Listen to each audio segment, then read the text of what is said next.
The Champaign-Urbana branch of the American Association of University Women, Champaign County Civil Liberties Union, Channing Murray Foundation, Chapel of St. John the Divine Episcopal Church, Faith in Place, First Mennonite Church, Graduate Employees Organization, the LGBT Resource Center, McKinley Presbyterian Church and Foundation, Dr. Ann Robin, the Social Action Committee of the Unitarian Universalist Church of Urbana-Champaign, U of I Philosophy Department, Urbana-Champaign Friends Meeting, Wesley Foundation at the University of Illinois, Wesley United Methodist Church, and the Women and Gender in Global Perspectives. Sign language interpreters are available for any speaker in this series if the YMCA is contacted before 3 p.m. on the Tuesday prior to the Friday lecture. And if you have any questions, you can contact the front desk of the Y at 337-1500. Friday Forum is rebroadcast on WEFT 90.1 Community Radio, Urbana Public TV, and is currently being live streamed. After the presentation, we will begin question and answer period using the remote microphone to field questions. Please wait to ask your questions until you have been given the microphone. Please raise your hand. If you need to leave during the presentation, feel free to discreetly slip out. We know a lot of you have classes and other things going on. And if you are a student here for a class, please make sure to sign in on the sheet that is circulating. There is also a sign-in sheet at the welcome table as well. And I have one brief announcement I'd like to read. The American Legion Post 559 at 704 North Hickory in Champaign will host their annual 911 Remembrance Ceremony on Sunday, September 11th at 5 p.m. This event will take place in the parking lot of the American Legion, so feel free to bring chairs, though there will be limited seating available, and this event will take place rain or shine. Okay, so it is my pleasure to introduce today's Friday Forum speaker, John K. Wilson. He is the author of 8 books, including Trump Unveiled, Exposing the Bigoted Billionaire, The Myth of Political Correctness, The Conservative Attack on Higher Education, and Patriotic Correctness, Academic Freedom and Its Enemies. He is the co-editor of AcademeBlog.org and the editor of Illinois Academe. He graduated from the University of Illinois at Urbana-Champaign and has a PhD in education from Illinois State University and is also the co-organizer of the Chicago Book Expo and the Evanston Literary Festival. So please welcome John K. Wilson.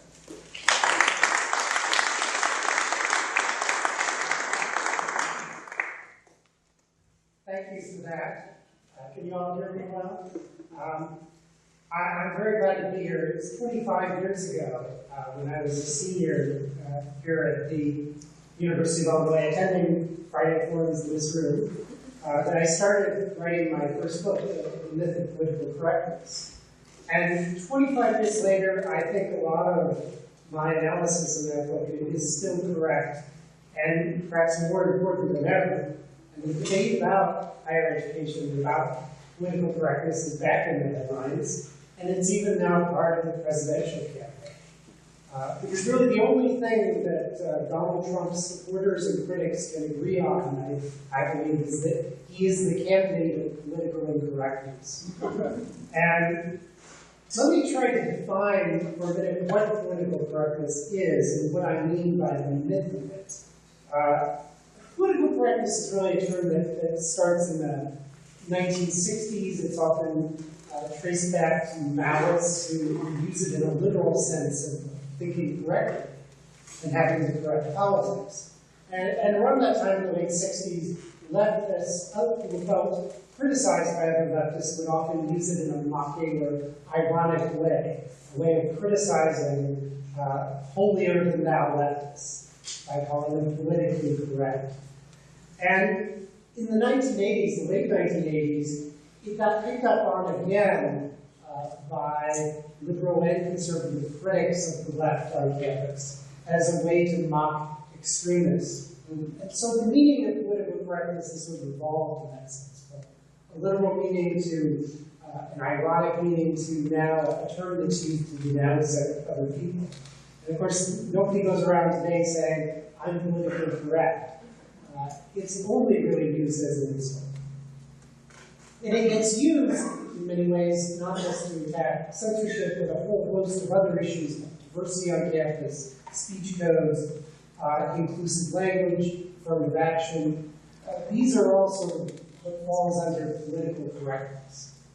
What do I mean by the myth of political correctness? And in many ways, people misunderstand what I'm saying, that I'm denying there's any such thing as political correctness, there's any censorship of people going on. What I mean by the myth of political correctness is the idea of a myth as a story. And the myth is a story that gets told over and over again with a certain amount of indifference as to whether it's true or not, in some ways like a biblical myth. It's the symbolic meaning that matters to a lot of people, not the literal truth. And on a large scale, political correctness is the belief that American colleges are the most repressive institutions in our society. The conservatives are the victims of this repression by the left on campus, and the leftists are their oppressors. And the idea of the myth of political correctness is to say that this is in fact a fantasy, just a story that gets told. There's a much complex picture of what repression is like on American college campuses and in our society. Now, perhaps the best way I can talk about what the myth of political correctness is give you an example from a recent article by Jonathan Chait, a cover story in New York Magazine last year called "Not a Very PC Thing to Say," about the revival of political correctness. And according to Chait, I'll give you these definitions. Political correctness is a style of politics in which the more radical members of the left attempt to regulate political discourse by defining opposing views as bigoted and illegitimate. And Chait talks about things like hegemonic control, that the left has of academia and social media, where he says that political correctness flourishes. Leslie Jones might be surprised to hear that.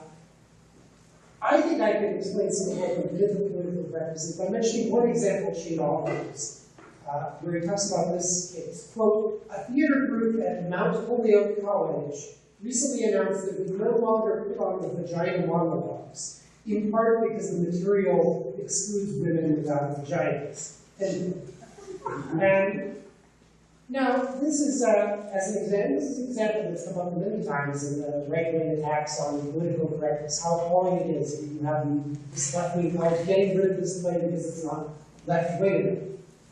But the truth is that, in fact, that it's not surprising that a 20-year-old play might be regarded as outdated in discussing gender. And the fact that a theater group chooses to perform a particular play does not mean that it's guilty censoring all other plays that have ever been written.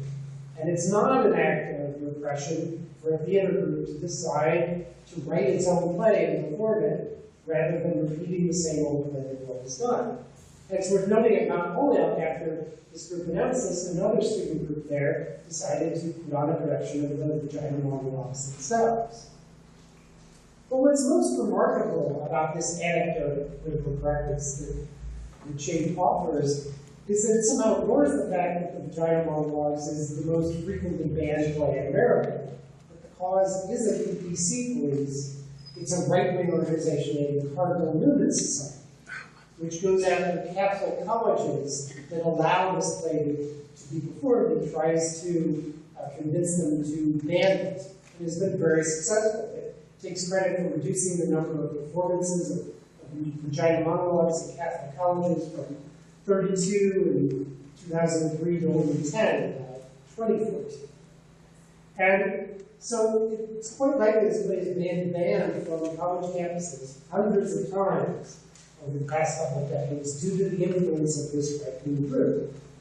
But in Chait's bizarro world, in the bizarro world of the attack on political correctness, a theater group performing their own play is the PC police destroying freedom, while a highly successful and repressive right-wing movement is simply ignored. It's never mentioned. And that's sort of the ultimate example of what I mean by the myth of political correctness. You have this terrible story of these oppressive campus liberals that, upon further examination, turns out to be a total fabrication. There's no repression going on at all.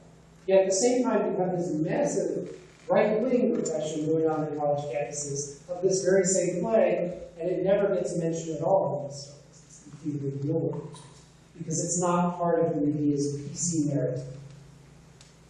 Now, if the John Murlaugh's example is the only case of what's going on in college campuses, I would have a pretty easy argument. The fact is, there is repression going on.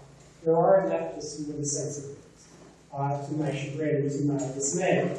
There are people who get fired.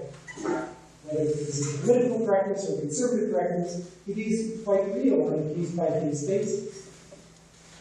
But the fact is that political correctness doesn't describe what's really happening. Left-wingers don't have hegemonic control of college campuses. And of course, being here at the University of Illinois, I can only mention the name Stephen Salida as a very real case of how there aren't right-wing professors getting fired for their offensive tweets. It's a left-wing professor.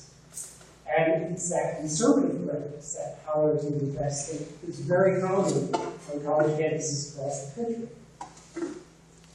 And it's notable, of course, that Jonathan Chait and the others who tell these stories about the political correctness movements, they don't mention a word about cases like Stephen Salida. They're too busy complaining about people who talk about microaggressions or who have gone very trigger words and safe spaces to worry about somebody who merely gets fired from their job for their political reasons.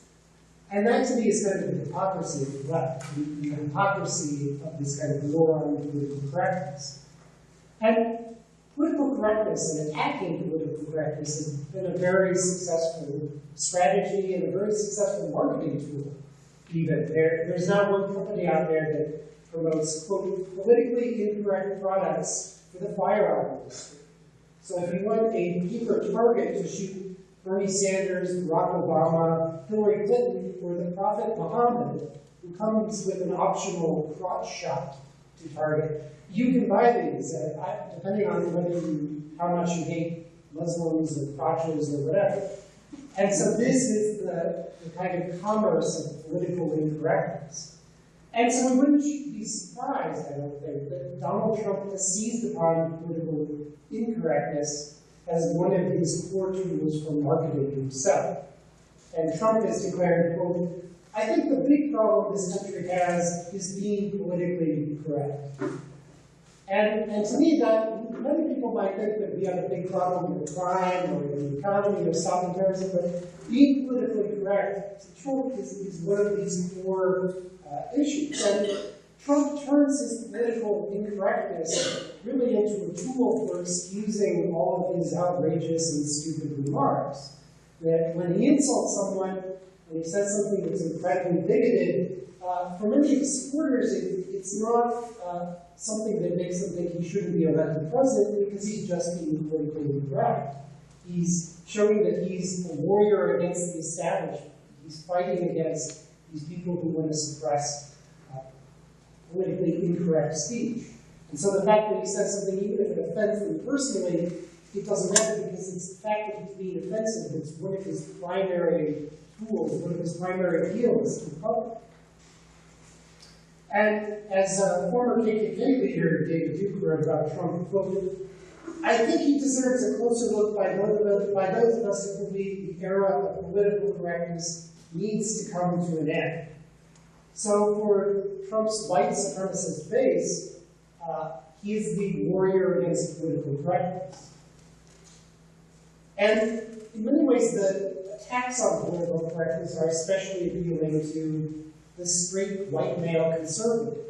Because really, PC is what has enabled the straight white male conservative to take upon themselves the mantle of victim.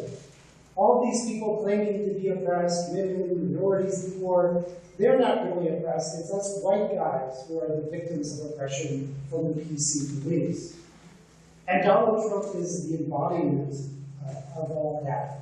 Whether he's attacking, putting Harriet Tubman on the $20 bill as pure political correctness, or any of his other kinds of attacks. For example, Trump says about says about his foreign policy and fighting ISIS, quote, "We're fighting a very politically correct war," unquote, because we're not torturing terrorists and murdering their families. He says things like, Saddam Hussein killed terrorists. He didn't do it politically correct. And for Trump, invoking political correctness is this way for him to portray the other side as weak and wrong without bothering to make an argument. Trump never needs to explain why murdering innocent people is a good foreign policy. He simply needs to denounce his opponents as politically correct.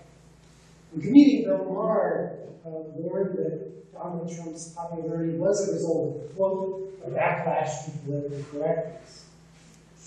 And he argued, quote, none of that justifies embracing a dangerous buffoon simply because his lack of political correctness is cathartic. And many others have pointed to Trump's politically correctness as the reason to appeal, as a reason for them to vote for him, in essence. That he's fighting against this social dogma. And in a recent interview in Esquire, Clint Eastwood said about Trump, quote, he's on to something because secretly everybody's getting tired of political correctness. Kissing up. That's the kiss-ass generation we're in right now. We're really in a pussy generation.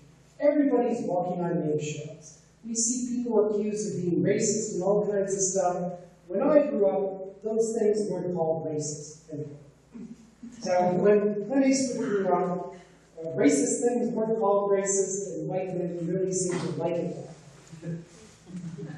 And Eastwood added, quote, you know, he's a racist now because he talked about this judge. And yeah, it's a dumb thing to say.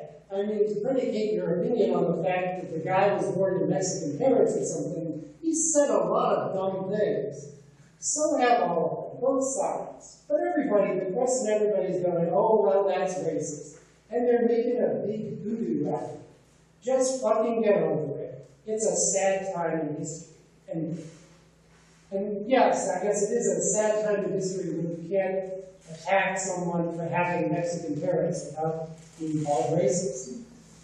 And that is the essence of it. So it's notable how widespread that attack was. House Speaker Paul Ryan called Trump's comments on Judge Gonzalo Curiel the textbook definition of a racist comment,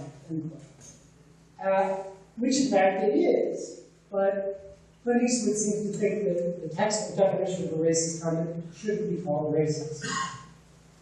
And I thought, well, maybe I've got Mr. Eastwood sitting here in this chair, and I could ask him a couple of questions. And yes, Mr. Eastwood, I know you've got a new movie out today. So spoiler alert, Sully lands the plane.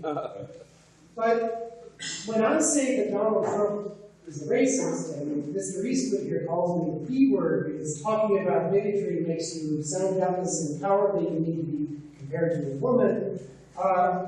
If it's wrong to call anyone a racist, why is it wrong to use the P word as well to criticize him? What do you mean, shut up? I am not going to shut up. It's my turn.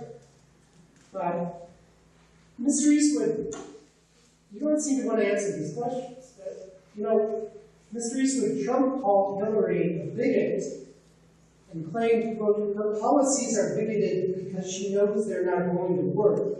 So isn't Donald Trump being politically correct by calling Hillary Clinton a racist, Mr. Eastwood?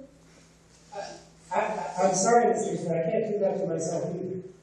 I think we're learning here that talking to empty chairs is not a particularly good rhetorical technique. Perhaps we'll leave Mr. Eastwood to his press promotion show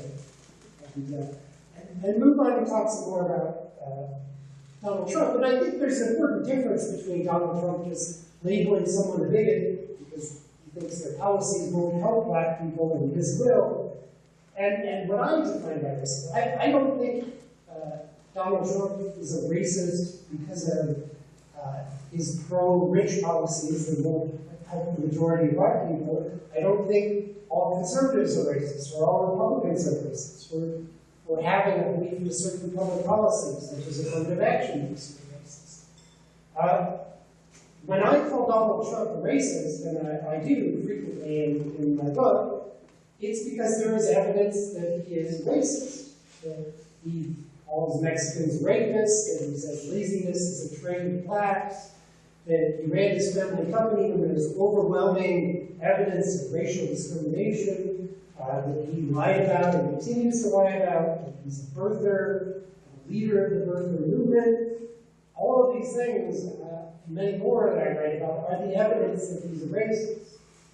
And so I don't think that we should just randomly go around throwing the term racist. I think we should use it very carefully when people actually deserve it. And certainly Donald Trump is somebody who deserves it. And I think this whole wider public debate about what you call racist and when you're allowed to call someone racist is in many ways disturbing to me. And there's a good example that I'm going to briefly digress and talk about, which is a case involving the Trump supporter, Maine Governor Paul LePage, who announced this year that, quote, guys with the name D Money, Snoopy, Shifty, these guys, they come from Connecticut, New York, they come up here, they sell their heroin, they go back home, incidentally, half the time they impregnate a young white girl before they leave. And then when he was criticized for making these comments, he said, quote, black people come up the highway and kill niggers.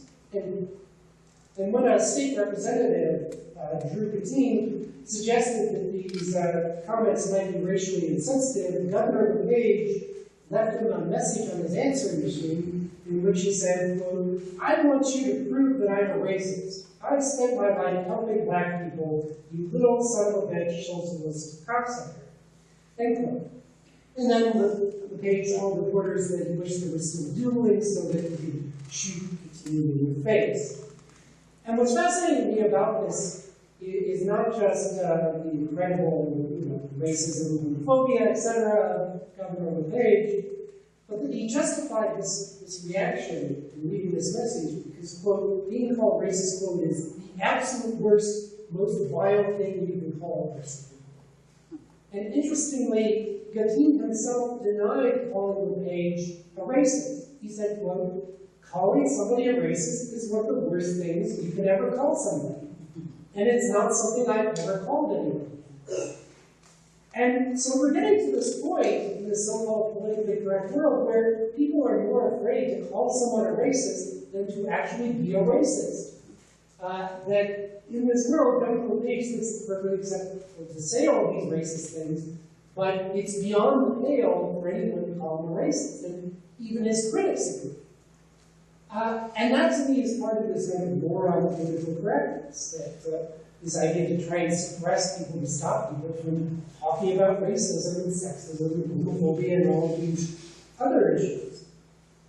And in fact, in a speech last month, Trump declared that the people who accused him and his supporters of being Islamophobic merely because they want to ban all Muslim immigrants, that those people were, quote, politically correct censors.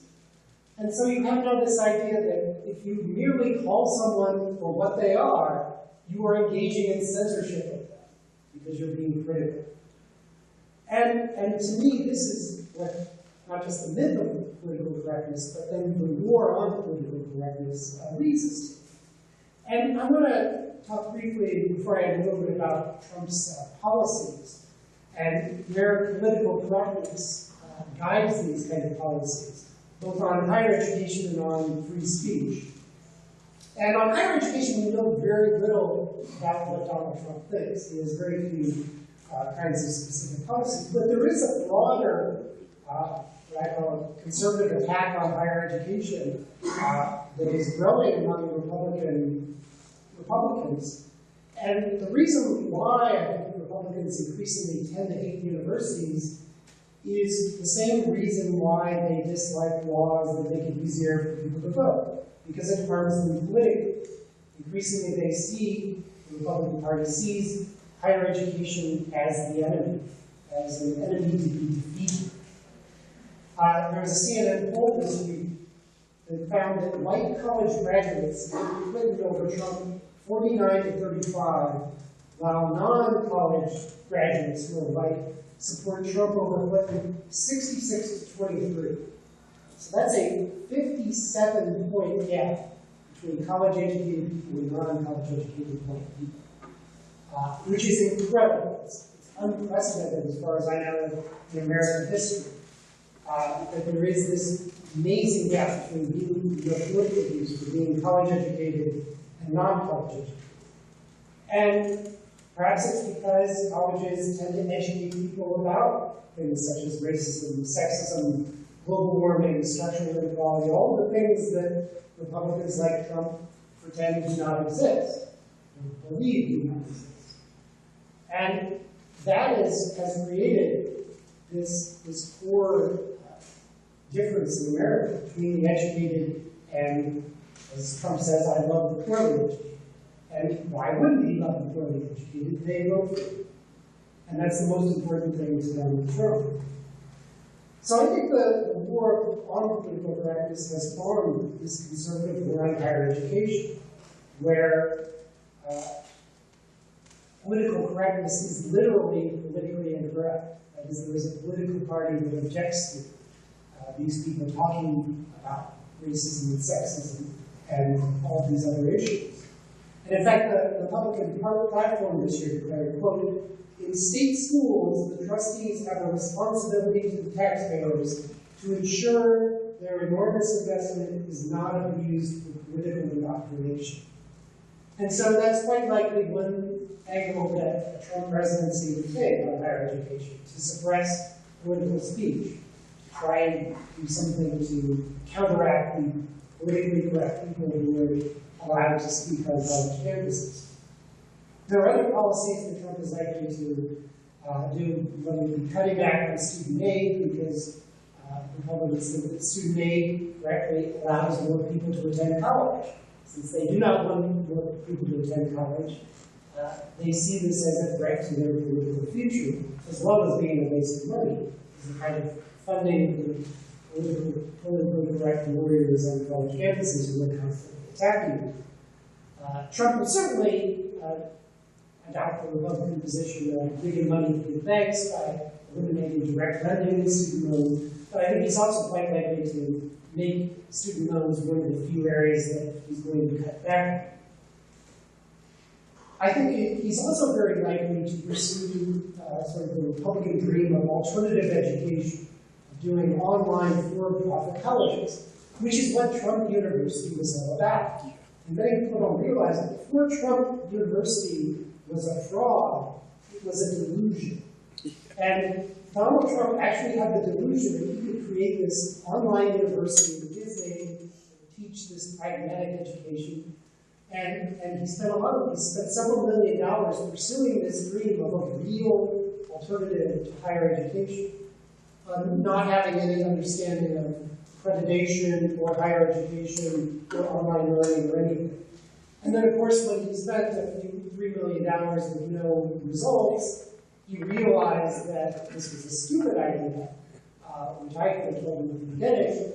And so he turned Trump University into the fraud that it became. That is a scam where you convince people to give you money for real estate seminars and tell them that Donald Trump's ideas are going to make you rich. And so that's the part of Donald Trump, the con artist. But it's quite possible that he would revive that old dream he had, that many conservatives have now, which is to get rid of these physical universities where people get together and learn their politically correct ideas, and instead, keep them at home learning business courses online, where these kind of institutions of political correctness don't exist. And the belief in that is it's going to, in essence, undermine the foundations of a lot of these universities and really fight the war on political correctness. Now, the other aspect of Donald Trump that I sort of want to focus on before I open it up to your questions is about kind of the hypocrisy of this war on political incorrectness. That while a lot of conservatives pose as these defenders of free speech and liberty on campus and in society, there is, behind that, a desire to suppress intellectual freedom, a desire to censor. And we see it, when people wanted to have Stephen Salida fired, we also think that we need to have free speech. But it's certainly true of Donald Trump, that he's someone who claims to be the defender of freedom, but who has a number of policies and a long history of trying to suppress it. And that's what we're likely to see, I think, under a Trump administration. For example, Trump has said, quote, Obama and Clinton have tried to undermine our religious liberties on the altar of political correctness, end quote. And I'm not quite sure what he means by that, but one of the things he said that he's really obsessed with is a case of what holiday terminology you use. And he said, quote, if I'm president, you're going to see Merry Christmas in department stores. Believe me, you're going to see it. And of course, the disturbing thing about this is that the government doesn't ban anyone from saying Merry Christmas in department stores. And it is in fact a violation of religious liberty for a president to try and force everyone as president in department stores to say Merry Christmas.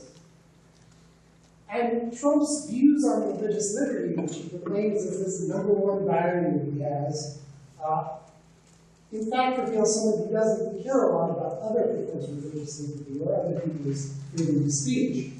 For example, when Pope Francis criticized Trump for his views on immigrants, Trump responded, quote, no leader, especially a religious leader, should have the right to question another man's religious faith. Now, Trump has admitted, in essence, that he is willing to violate constitutional rights, particularly on security issues. As he puts it, quote, our Constitution is great, but it doesn't necessarily give us the right to commit suicide. And so he's called for regulating the internet, to prevent extremism, as well as many other things he has to say about torture and due process and freedom. And he's also promised to abuse the president's power to issue executive orders. For example, he said, one of the first things I do in terms of executive order, if I win, will be to say a strong statement that would go out to the country, out to the world, anybody killing a police officer, the death penalty is going to happen. And apparently Trump does not realize that we have things like courts and juries who decide the death penalty, not the executive orders of the president. And of course, Trump has called for one of his favorite things, which is torturing people. And of course, he always uses this idea that only political correctness stands in the way of violating rights. So he says, quote, the enemy is cutting off the heads of Christians and drowning them in cages, and yet we are too politically correct to respond in kind. And I'm not sure if Trump understands what the word in kind means, but if political correctness means we don't drown our enemies in cages, then I have to say I'm in favor of that. And of course, he also said, well, the other thing is that the terrorists you have to take out their families. So you have a national security with this kind of idea that due process doesn't matter, that there shouldn't be any sort of international law, any sort of restrictions on torture. But one of Trump's biggest attacks on civil liberties has come from his regular threats on freedom of speech. And that's something that he's likely, I think, to emphasize and do much more of if he becomes president. He has regularly threatened to sue people for libel if he doesn't like what they write. And if elected president, Trump has also promised to use his power to suppress freedom of the press and to try and overrule Supreme Court rulings on issues of libel and defamation. He says, quote, we're going to open up these libel laws so that when the New York Times writes a hit piece, which is a total disgrace, or when the Washington Post, which is there for other reasons, writes a hit piece, we can sue them and win money instead of having no chance of winning because they're totally protected. And so this is Trump's attempt to get rid of these libel protections from irony that exists. And Trump has regularly used this even before he became president. He routinely files lawsuits or threatens lawsuits against anyone who writes a book about him. Apparently, didn't know about my book. So I haven't been threatened yet. But he, for example, filed a $5 billion lawsuit in 2009 against reporter Timothy O'Brien for writing a book, merely because it quoted some sources claiming that Trump was worth less than $1 billion. And so with Trump, the idea that someone saying that he was worth less than $1 billion was so horrible that it should entitle him to $5 billion in damages. It's worth noting that Trump, even though he's annoyed that he doesn't win in these cases because of the free speech protections in the US, he's still continually threatening and filing these lawsuits. The way he says this, quote, "I don't need the money for winning the case. I need to set the record straight and maybe make it harder for other disreputable writers to not compete for the fun or profit of it." And so he routinely threatens to sue anyone who challenges his will. He said in 2006, he threatened to sue Rosie O'Donnell. He said, quote, "I'll most likely sue her for making these false statements and it'll be fun. I look forward to taking lots of money from my nice fat little Rosie," end quote. I don't think he ever sued her, so we never run any of her money. And even in this campaign, whenever anyone writes a story critical of Trump, they are often threatened with a lawsuit. When Trump was writing a story about one of his company's bankruptcies, Trump himself told him, quote, "If you write this one, I'm suing you." And he also indicated he wanted to sue Rolling Stone and the Huffington Post to, quote, "put them out of business," unquote, which is a strategy that one of his strong supporters, Peter Thiel, has been using with Gawker, and you may see more of that from Trump and his supporters. And Trump also threatens to sue his political opponents during the campaign. He tweeted, quote, "Watch Kasich squirm. If he is not truthful in his negative ads, I will sue him just for fun," unquote. So for Trump, libel suits are both a way to suppress criticism and a means of exacting revenge on his enemies. Because he has millions and millions of dollars, he can afford the lawyers who needs to file frivolous lawsuits. But many of the people he sues don't have those kind of resources. And of course, Trump does not only have defamation as his tool for getting back at the media, for reporting things about him, he's also banned many media outlets from covering him. He recently overturned some of those, but he banned the Washington Post, Politico, the Register, New York Times, Daily Beast, Fusion, Univision, BuzzFeed from covering his events. In fact, no politician in American history anywhere has banned more individual and reporters and media outlets from covering his events. And it certainly raises the question of what would he do when he has the power of the presidency behind him. So whether it's punishing his enemies and filing lawsuits, banning Muslims, torturing prisoners, calling for women to be imprisoned for having abortions, or a long list of terrible policy proposals, Trump really is a very strong opponent of a free society. And in many ways, I think he poses an unprecedented threat to civil liberties because of his past attacks on free speech, his indifference to due process and human rights, and his authoritarian tendencies. But I think Trump in many ways gets a break from this. It doesn't get criticized a lot for his repressive tendencies, precisely because he invokes the idea of being politically incorrect. And he relies upon this myth that politically correct are the ones repressing freedom of speech in our society. So anyone who's fighting them must be a fighter for liberty. And let me say in conclusion, I think 25 years of the war on political correctness, which I've been writing about and documenting, has brought us to the ultimate general in the war on political correctness, Donald Trump. And the myth of political correctness has told this false story of oppression, and Donald Trump is in many ways doing the same. On this false story that white male, straight Christian conservatives are the victimized group in society, and that they need Donald Trump in office to defend them and speak for them. And I think that Donald Trump, you see someone as a pathological liar, a con artist, who uses political correctness as a tool to evade responsibility for his own bigotry and his own policies. And what political correctness enables you to do is that you can whine about the PC police while what he really stands for is the repression of liberties. So with that, I welcome your comments, your criticism. I hope there's some Trump supporters in there. So I encourage you to ask any questions and express your right. If your idea is politically correct or not, we want to express.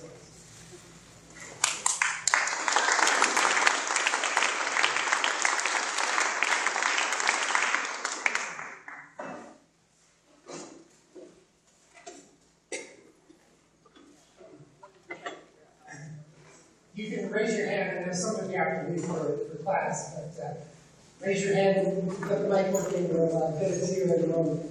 Sometimes the batteries fail. Al, Megan. Maybe what we should do is I'll repeat. It's a short question you have. I can repeat it to people. That works. Okay. You mentioned the Salida case, and obviously that's, I think it should be highlighted, that's the tip of the iceberg for the Palestine exception, as it's called. There's an outfit, Palestine Legal, that has a documentation of relatively recent released monograph on how many cases across the country they are. And it's just a fill. Like, can we get it going? I think I got the gist of it, or you can repeat the question as you hear it, and I'm fine with that. Right, is it working? Let's test it. Yeah. Okay, I just wanted to highlight that the Salida case is sort of the tip of the iceberg on what's called the Palestine exception by Palestine Legals associated with the Center for Constitutional Rights, as far as what college campuses are experiencing right now, how much repression there is for any kind of speech about Palestine and Israel. Yeah, and I think the Stephen Salida case is a good example of what is a growing trend on. In my 2008 book, Patriotic Correctness, I actually have a whole chapter about attempts to repress academic freedom over the Israel-Palestine issue, which was not really a big thing in the 1990s when I wrote The Myth of Political Correctness.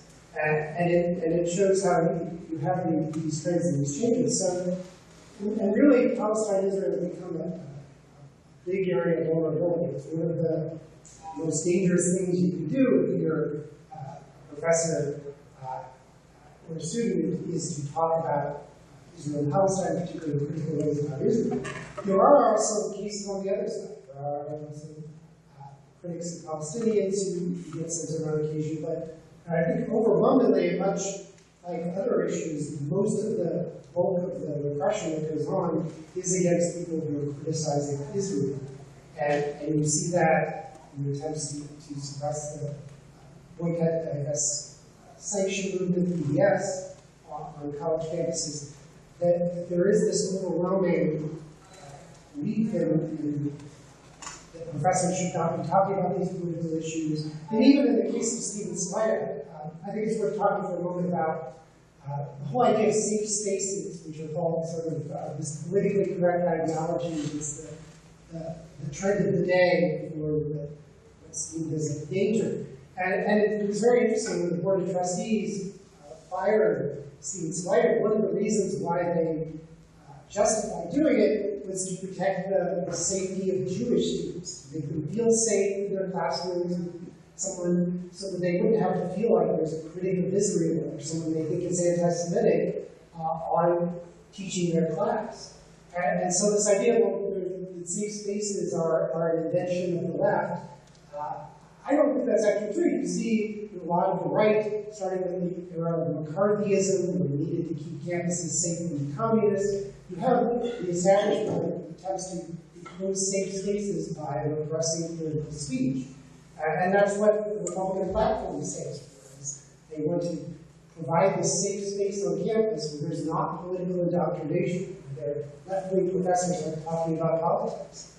And so in that sense, the right has their own kind of safe space that they're using to suppress academic freedom.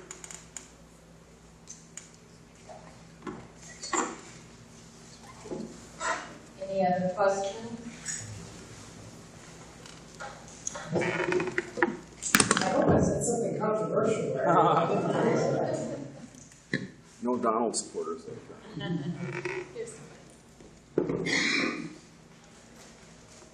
So can you speak to the idea of safe spaces, right? I mean, so there's the sense that the right is trying to create these, which doesn't sound like a good idea, and the left might want to have some, and is that a good idea? And what's your overall view of it, irregardless of your political position? Well, and here I have my previous speech absolutism where I'm critical of the left, that I think this desire for trigger warnings and safe spaces is a very bad idea. And I think leftists are gravely mistaken to try and advocate for it. I think things like trigger warnings tend to delegitimize controversial speech. And so I think that to me is a dangerous trend to try to do. And safe spaces in many ways are the same, that it's promoting this idea that there should be safe spaces on college campuses where you're not going to feel questioned or criticized or confronted with dissenting ideas. And I think in general that's a very bad idea. In reality, there are safe spaces all over the place. The world is full of safe spaces. You go to a church on Sunday, it's a safe space where people tend to agree to pray together. There's not a lot of people going into churches debating people about their worshiping their mythological beast and why there isn't God. It's a safe space in that sense. And so there's no reason why people shouldn't be free to create their own safe spaces with people they agree with. That happens. But I think it is a model for what higher education is. And the University of Chicago, there was a lot of controversy last month when they said the dean of students sent a letter to students. I can read it for you here. Quote, "Our commitment to academic freedom means we do not support so-called trigger warnings, we do not cancel invited speakers because their topics might prove controversial, and we do not condone the creation of intellectual safe spaces where individuals can retreat from ideas and perspectives at odds with their own." End quote. And I think that letter is generally right in terms of its ideology. I think where it's wrong is in its hypocrisy. Because even though I'm someone who's very critical of trigger warnings and safe spaces, I strongly protect, you have to, if you believe in principles of free speech, you have to protect the rights of people to do things and say things that you disagree with. And so when a university says we don't condone safe spaces, to me that sounds like they're repressing safe spaces. They're not really allowed to have safe spaces at the University of Chicago. And so even though I think it's wrong, you have to convince people not to create safe spaces, to argue with those who think differently from them. You can't just say, we're not going to condone this, because of course you have to condone it if you believe in this. And the other part of the hypocrisy of the University of Chicago, when it says it doesn't ban speakers and all these things, in reality, the University of Chicago has a speech code, and it doesn't regulate speakers who are indoors like this, but it does require anyone who's having an outdoor speaker, that is, at a protest, they have to get permission from the university for that person to speak. So they do, in fact, regulate speakers. They regulate also political candidates. Those also have to get approved by the administration. The other part of the hypocrisy, I think, of the University of Chicago is sort of, we don't have safe spaces. The dean of students who wrote that letter has the authority under the university's speech code. It's called an involuntary leave of absence policy. What it means is that the dean of students has the power to ban any student from campus without a hearing and without any appeal if they are arrested for something, if they threaten the well-being of themselves or others, or if they engage in a substantial disruption. And under the university's code, a disruption can be defined to include affecting someone's, quote, enjoyment of an activity. So the university gives to itself the power to ban speakers at outdoor protests.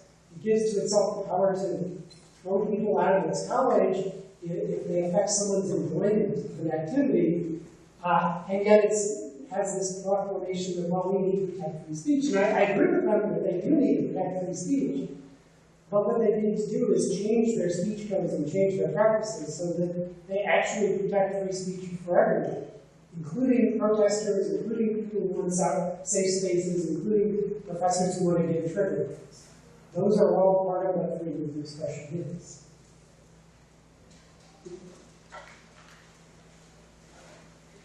So, I know, like, now a lot of right-wing example of political correctness gone too far as trigger warnings in safe spaces. I'm just curious about the whole history of it. Like, what were some examples given by right-wing in like the 1980s or so, they said political correctness gone too far?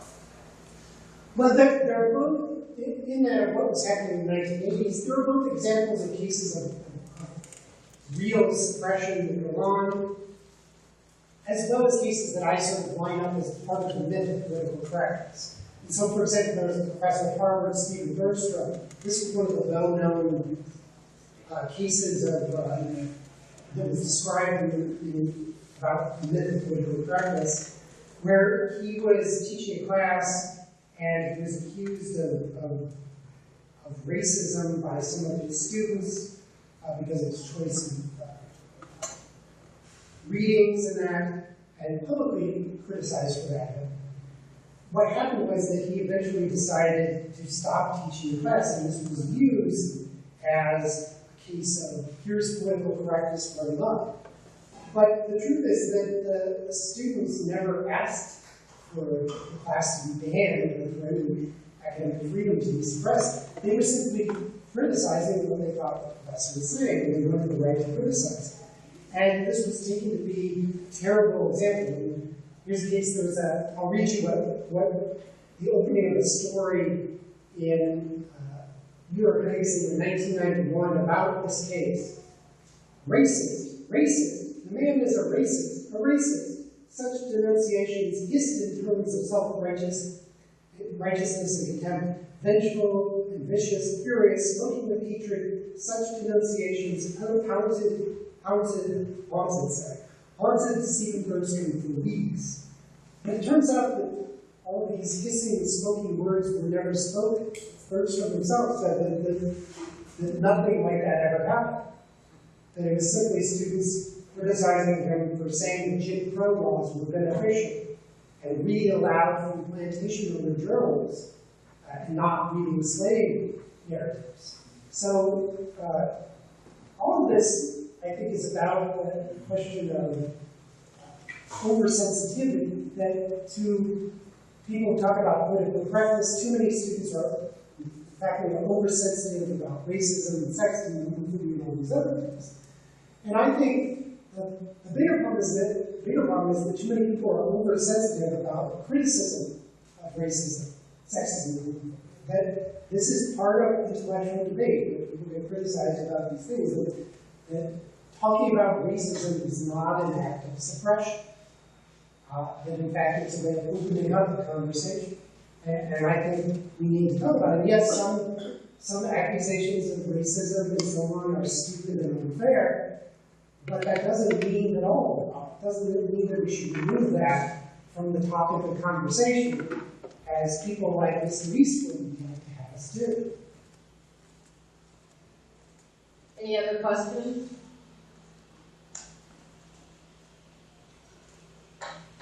All right, thanks a lot.